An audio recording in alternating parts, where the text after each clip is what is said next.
Page 164, Scale Study in D Major.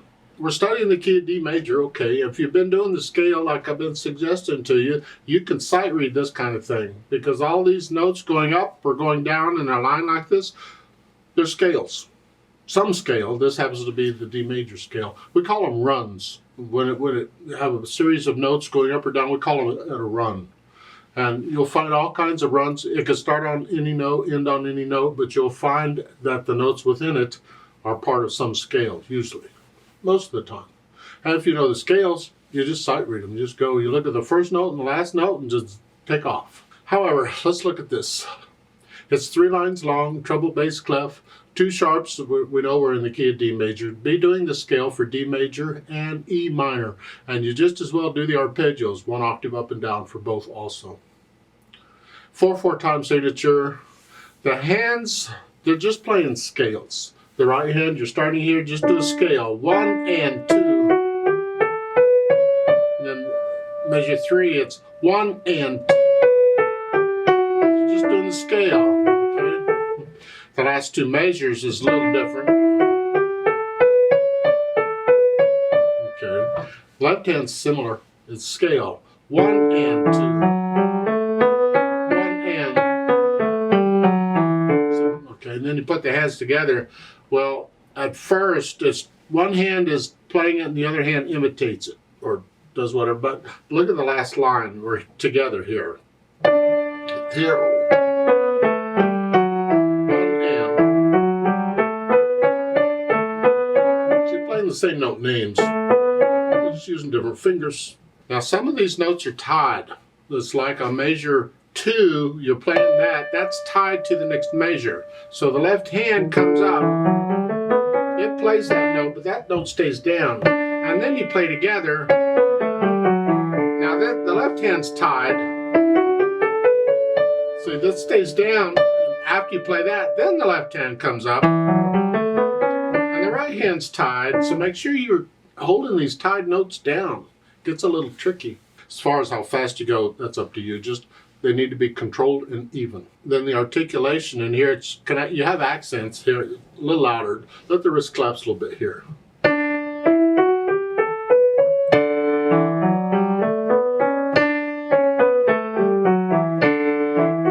So if we put in the accents, clips. Otherwise, there's phrasings, but the phrases come together. So it's like in measure 4, that note, it ends a phrase. But it starts the next phrase, the same note. Double duty, they come together. And in that case, you connect them. We call those elided phrases, and you connect it. But you feel it's 2 different sentences. So mentally, you're thinking 2 different sentences, but you're playing it as one long connected line. Then the dynamics. This says loud, but in my opinion, you'd get more benefit out of this if you'd play it really, really super soft. Because with loud, you're just adding a lot of weight. Let the wrist collapse a little bit. Don't stiffen up and start pounding. But with soft, you have to be very light and delicate. Here.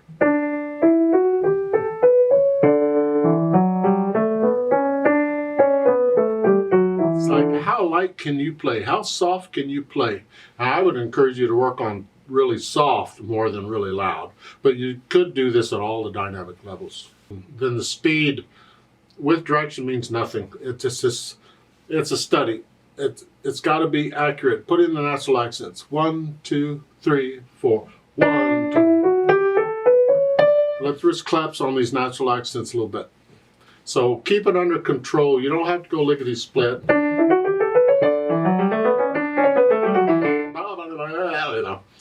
No, keep it under control and have fun with it. It'll speed up over time. This is actually one of those things you can kind of use as a warm-up when you first sit down and practice before you actually start working on stuff.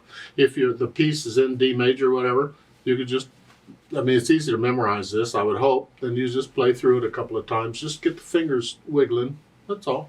Let's play this together slowly and check the notes and the rhythms. We're going slow enough. I would encourage you to let the wrist collapse a little bit on every note.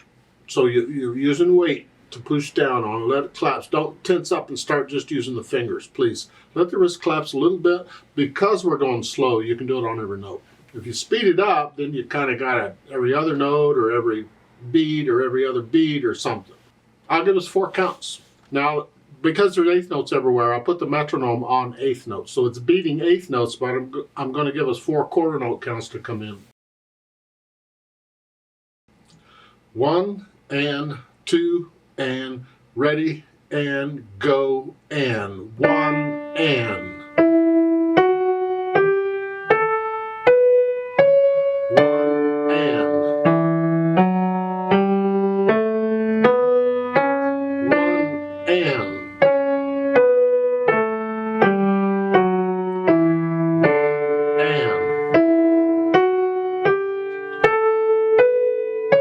and 1 and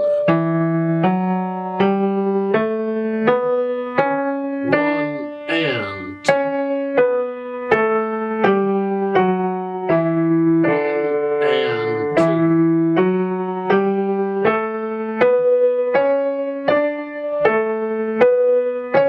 1 and 4 and off.